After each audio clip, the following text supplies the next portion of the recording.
523, good morning. Just like the good old days, I'm sequestered in my basement making videos because of COVID.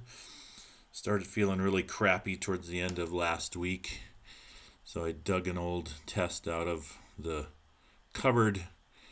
And of course, the two bars nobody wants to see. I thought there's no way that can be. How the heck do I have COVID? So I tested again, and sure as heck, two more bars. So Uh, no face to face class tomorrow, the 10th of February. I'll get this video posted up to the Canvas page and it will serve as tomorrow's lecture. Then I will also post the full set of notes so that you're not having to uh, fill in the blanks and go back and forth and all of that. You can just kind of watch this video and maybe have the notes up at the same time, and I'll try and reference slide numbers so you know where I'm at and all of that, and that'll be kind of the way that lecture is held. So kind of reverting back to last week and the assignment number one, getting close to baseball season here, at least professionally. The college kids are playing already. Softball season is kicked off. So we're really kind of at that cool time of the year. Hard to believe that we are in the midst of baseball and softball season. So I thought it was a cool time then to pull out this Mariners Focus Points document. And I think it's cool in a lot of different ways. It's a really, really holistic, kind of broad-reaching document. And it's, at the same time, it's very, very specific to baseball and then all sorts of things in between. But one of the things that I thought was neat then was their breakdown of high performance and how they approach high performance as an organization and break it down then into these 6 different areas: performance, strength and conditioning, athletic training, sports science, performance nutrition, mental health, and then rehab and return to sport, which to me is a little bit interesting that that's separate from athletic training. It's got its own area.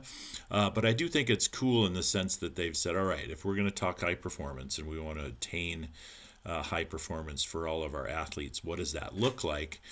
And then they've broken it down into those areas. And so I think that's kind of neat way to kind of deconstruct high performance and try and figure out where do we need to focus and what do those areas look like. Clearly, the one of most kind of relevance to us for this class then is the athletic training portion. And this kind of wheel then that they have of injury prevention, maintenance, and recovery, assessment, rehab, performance, and education. The coolest concept that I think that sits there is this quote that they have where every day should kind of begin and end in the training room. I just think that's a wonderful philosophy in terms of creating a culture for a training room where the athletes actually want to be in there and they see it as a safe and productive space. This has to be managed to a degree, right? It can't be a whole bunch of people in there playing grab ass and getting in the way of what's happening, but at the same time, neat that that's going to range anywhere from somebody just running in real quick to get some tape for their fingers or a quick little bag of ice or whatever, just to touch base, to those athletes who are in kind of full-blown rehab from an injury they might have, or those athletes who need a considerable more amount of care in order to kind of get them ready to go out and perform. And so again, just kind of as you start thinking about what kind of training room culture do you want to create, I think that's a great kind of goal to shoot for, instead of that idea that I think a lot of athletes have, which is I can't be seen in the training room, I don't want to go in there, people might think I'm hurt or there's something wrong with me, of just kind of normalizing and standardizing the training room. So it's just a place that everybody heads to get their what they need and to get the treatment and the care that's appropriate for them. So again, I just think that's kind of the neatest part about this breakdown of athletic training.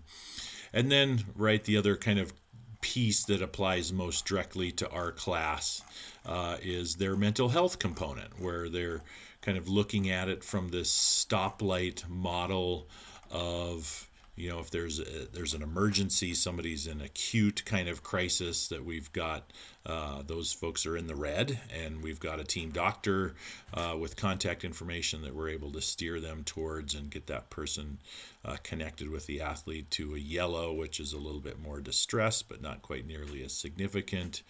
And then kind of a green level where we're just kind of providing some basic level assistance to folks who might be struggling just a little bit.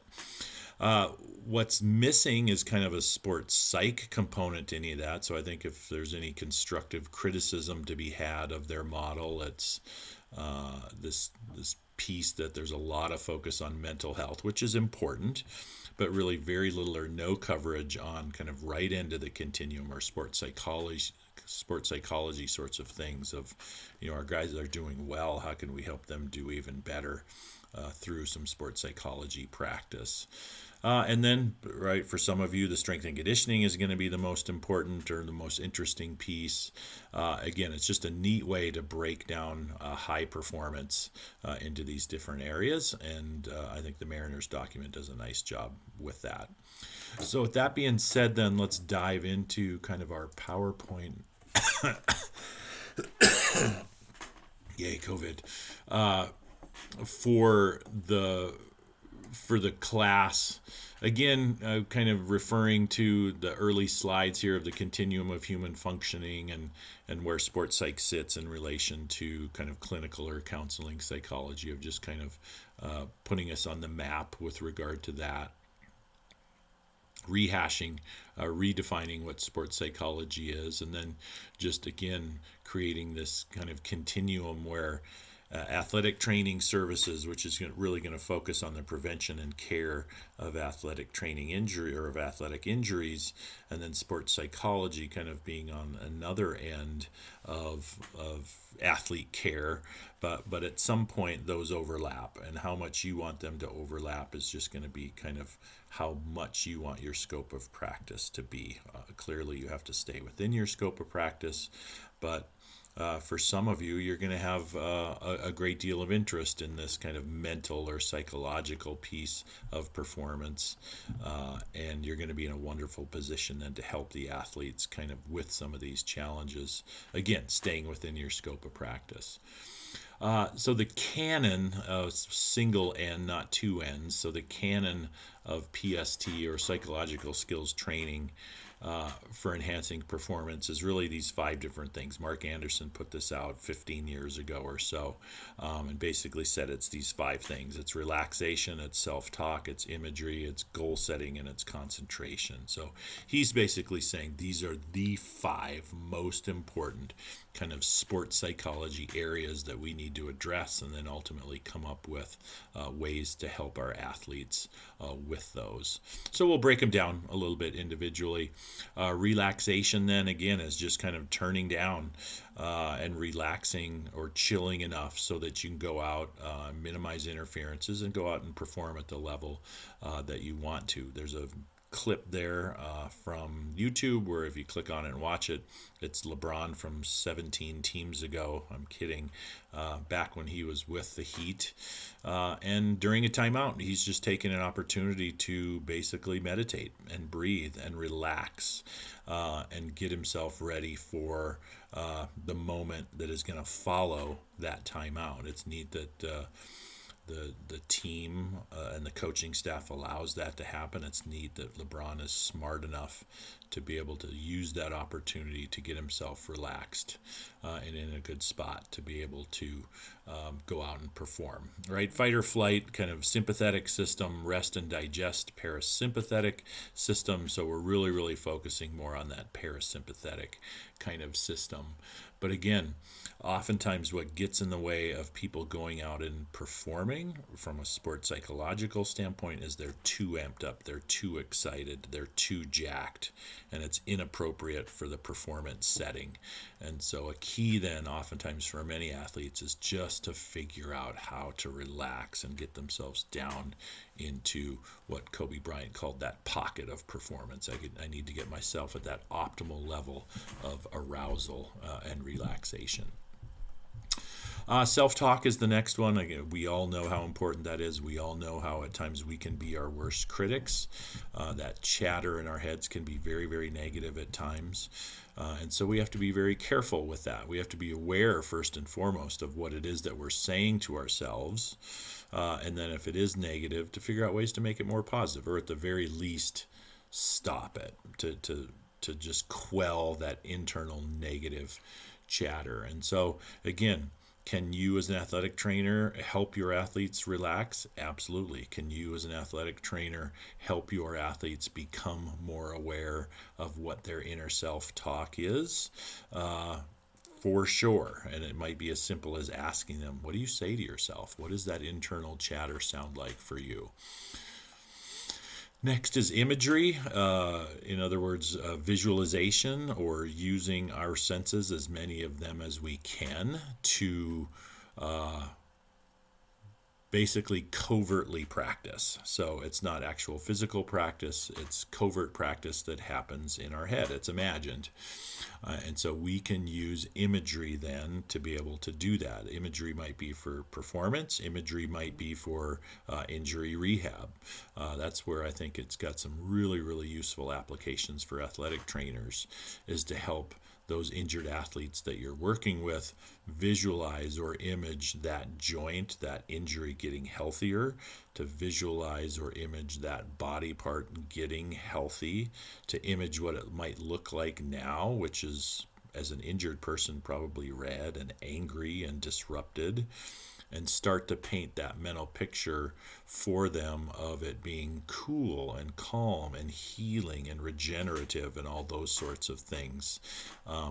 Lots of science behind the power of that, right? Of harnessing the horsepower of the mind to be able to help us in terms of injury rehab.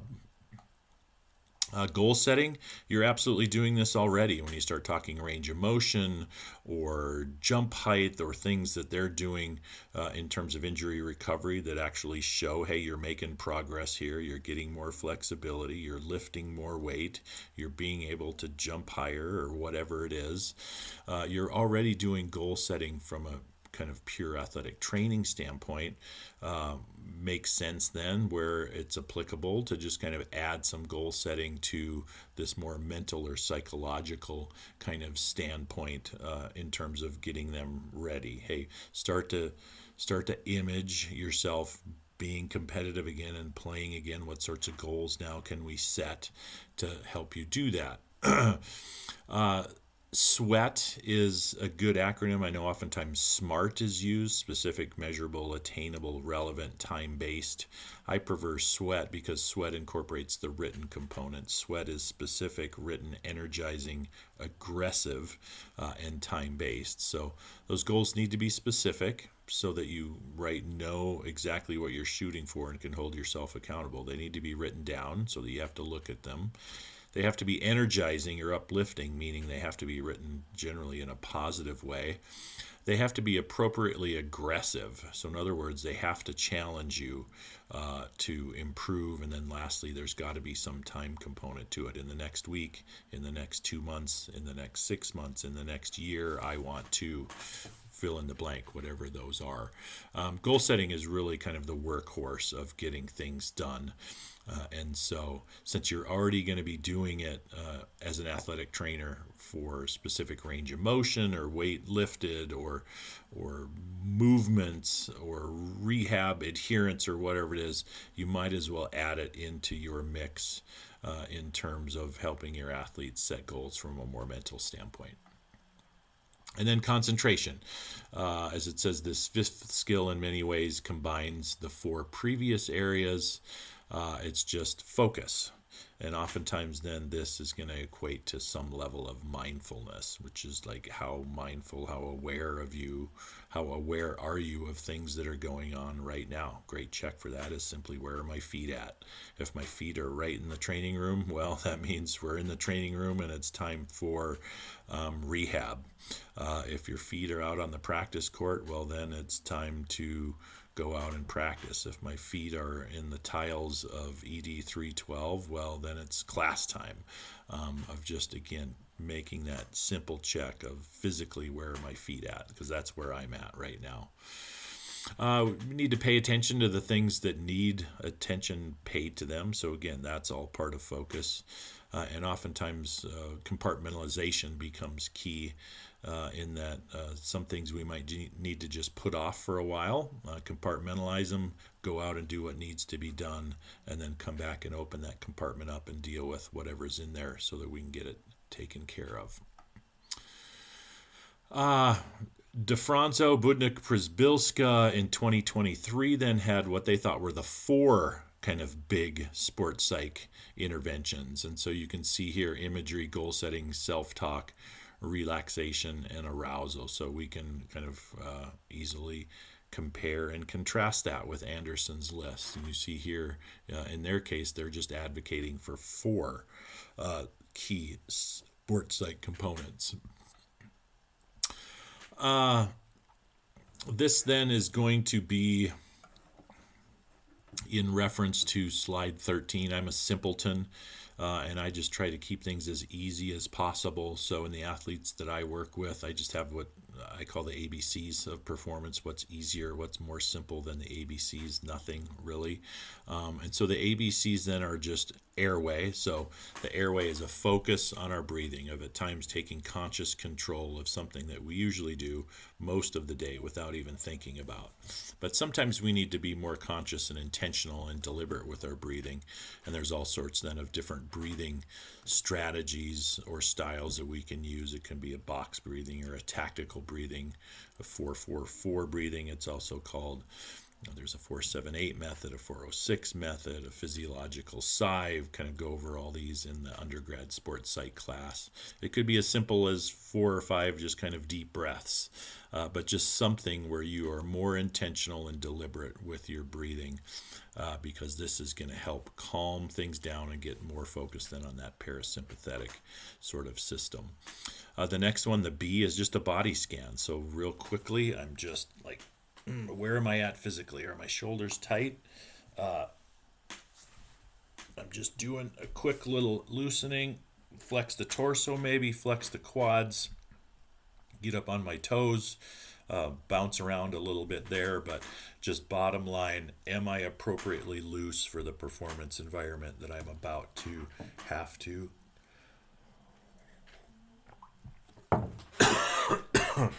Excuse me. Love COVID. One of my favorites. So it might look like, well, we'll wait for what it looks like. And then the last one is C. So that's the cognitive piece, or what are my thoughts? What am I thinking? And so if I go through the ABCs then, let's say I'm getting ready to have an at-bat as a baseball or a softball player. So it might look like I've got my bat, right? I'm here.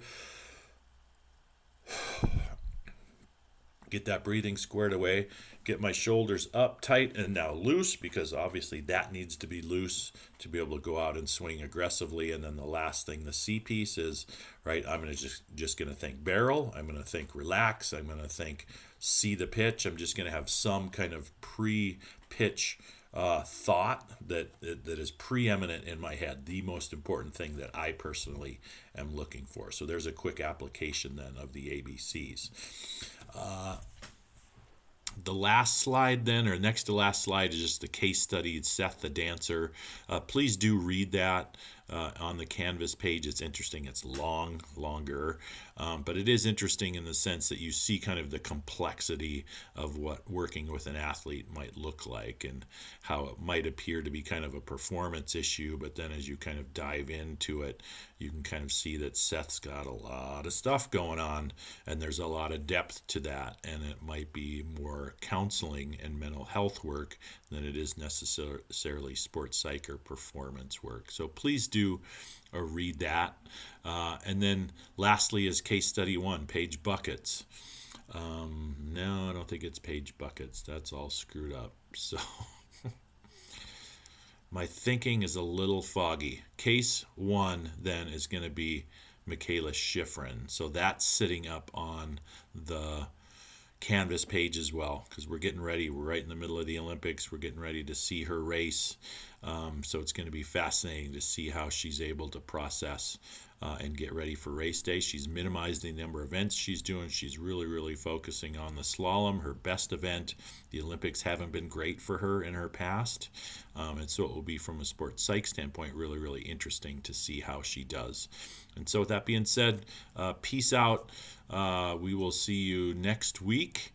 And then just hit me up if you have any questions. Now I'm going to figure out how to try and stop this recording. There we go.